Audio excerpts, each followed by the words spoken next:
What if I told you we're building electric cars faster than we're building places to charge them? EV sales are exploding, but finding a charging point, that's the real problem. So how do we fix it before the roads jam up with powerless cars?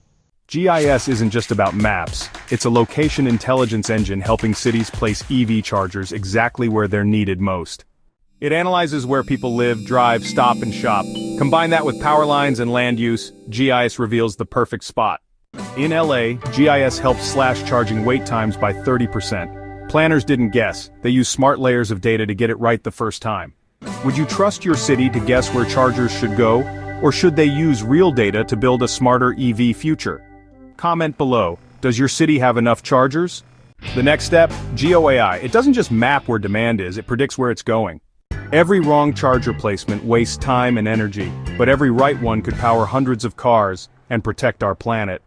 If you're passionate about smart cities, GIS, and EV innovation, coming next month, only on Native GIS, we're launching the second Python project in our Native GIS series. This time we're diving into predicting EV charging demand using GIS and Python.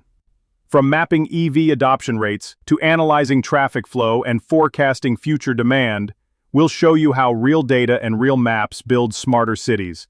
Also, you can check this month's Python project series, which is Urban Green Space Accessibility Mapping. Link is on the description of the video, and also check the top card and click on the card to view the video.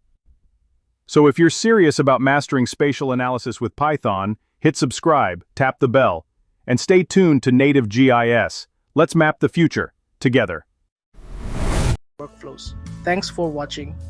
If you found this video helpful, give it a thumbs up, subscribe to the channel, and hit the bell icon to stay updated on the latest in AI and GIS. See you in the next video.